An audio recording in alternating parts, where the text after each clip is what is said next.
이 영상은 서울지식재산센터의 제작 지원을 받았습니다. 안녕하세요. 펫푸드스쿨 먼지 언니입니다.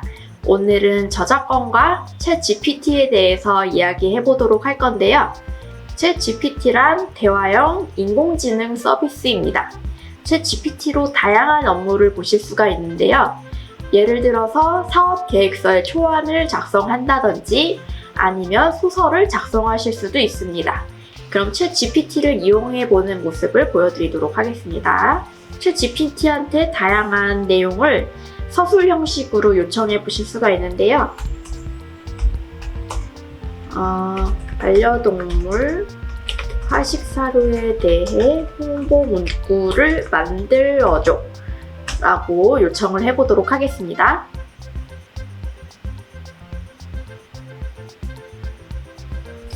챗GPT가 대답해준 내용인데요. 물건만으로 키우는 게 아니라 사랑으로 키우세요. 이모티콘까지 작성을 해주네요. 우리의 사료로 우리의 가족을 위한 건강한 선택을 하세요. 이렇게 되게 사람이 쓴 것 같은 느낌으로 챗GPT가 대답을 해줍니다. 그럼 저는 이거를 가지고 살짝만 바꿔서 바로 업무에 사용할 수가 있겠죠?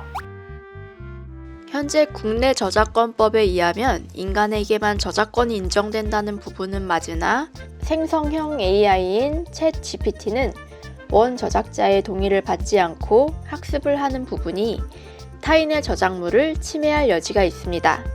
이러한 과정을 통한 결과물이 타인의 저작물을 침해할 여지가 있기 때문에 이러한 부분을 고려하셔야 됩니다. 기사를 하나 가지고 왔는데요. 기사를 같이 보면서 이야기하도록 하겠습니다. 이제 연합뉴스의 정성우 기자님이 2월에 써주신 기사입니다. 챗GPT가 쓴 추리소설은 책으로 출판하면 저작권법 위반일까? 라는 내용이고요.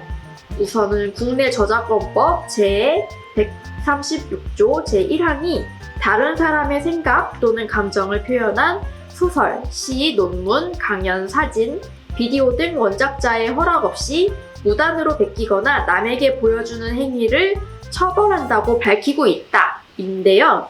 이제 챗GPT가 저작자로 인정받을 수 있을지 여부가 제일 중요하다고 합니다. 이제 저작권법상 저작자는 저작물을 창작한 자인데 전 세계적으로 저작자는 오직 자연인만 인정을 합니다. 그래서 챗GPT는 기계이기 때문에 저작권법의 당사자, 저작자가 될 수 없다고 하고요.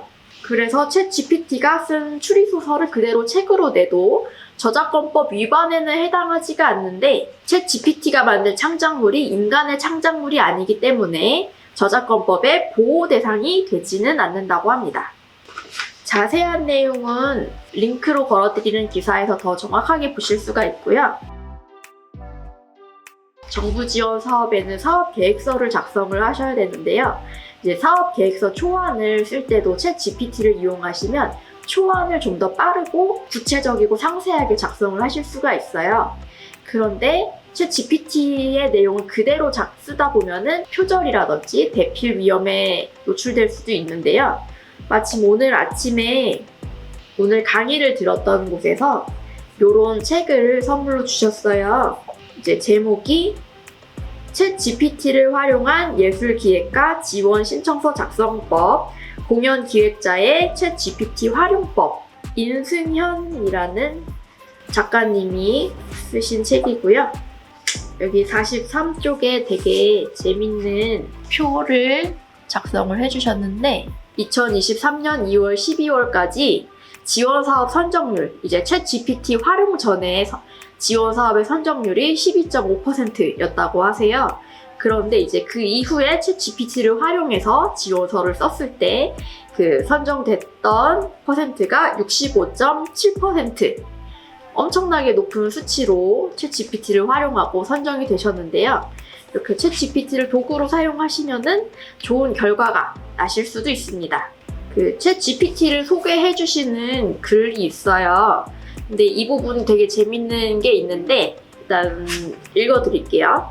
안녕하세요. 저는 오픈AI에서 개발된 대화형 인공지능 챗GPT입니다. 제 목표는 사용자들이 정보를 획득하거나 문제 해결에 도움을 주는 것입니다. 그러나 저는 단지 도구라는 점을 명심하시기 바랍니다. 저는 창의성이나 독창성을 가지고 있지 않습니다. 저는 당신이 가지고 있는 창의성과 독창성을 발휘할 수 있도록 돕는 도구일 뿐입니다. 그런데 이게 작가님이 쓰신 게 아니라 챗GPT한테 너를 설명해봐 라고 입력을 했을 때 나온 결과라고 해요. 이제 챗GPT를 이용해서 사업계획서 초안을 작성하는 부분을 잠깐 보도록 할게요. 이제 사업계획서에 써야 되는 란이 되게 여러 가지가 있는데 뭐 지원 동기가 될 수도 있겠고 다른 사업과의 차별점이 될 수도 있겠고 수업 분석을 한번 해봐달라고 해보겠습니다. 창업 사료 사업 수완 분석표를 만들어줘. 과연 표를 만들어줄지는 모르겠어요.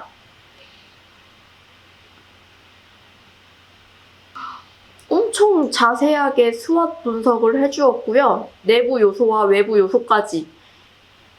이게 뭐 반려동물 수제 간식을 하시는 분들이라면 다 해당되는 내용들이거든요. 강점은 높은 품질의 사료 제공, 위협, 경쟁 업체의 가격 경쟁, 원재료 가격 상승. 챗GPT를 이용해서 사업계획서 초안을 작성할 때 챗GPT를 사용하면 거의 1시간도 아니고 그냥 3분 안에 다 끝나실 수도 있어요. 그런데 이 챗GPT를 받은 내용을 그대로 쓰게 되면은 문제가 생기겠죠.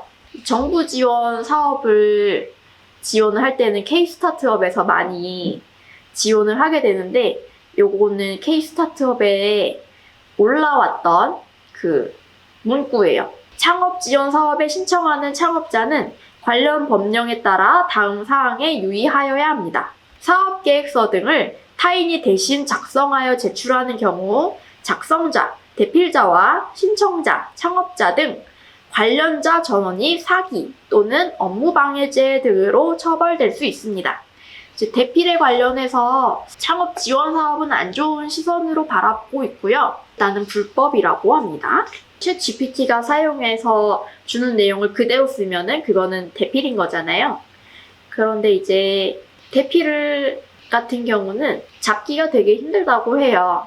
대필을 했는지 뭐 어떻게 증명할 수 있는 방법은 없으니까요.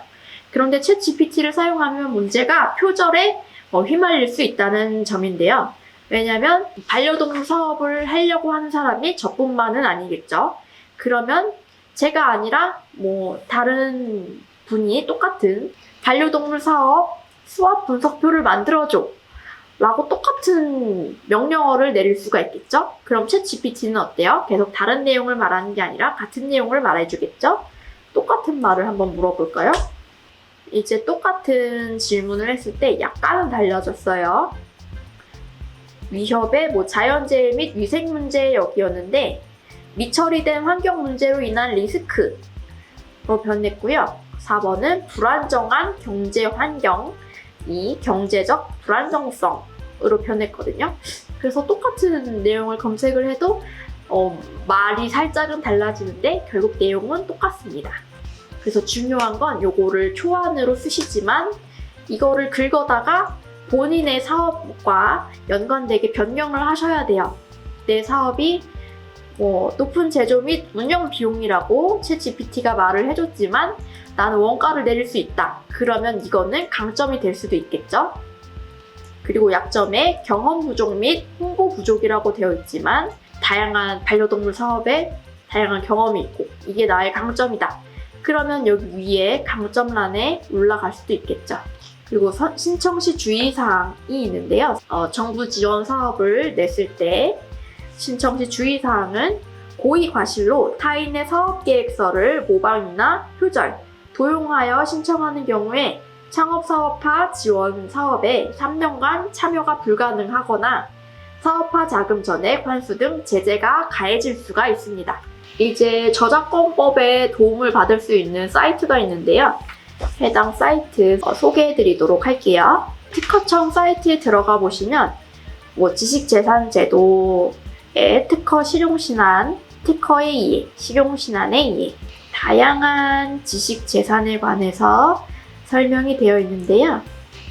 이제 유튜브에서 특허청을 검색하시면 좀 더 쉽게 영상으로 제작되어 있는 콘텐츠들로 저작권에 대해서 배우실 수가 있습니다.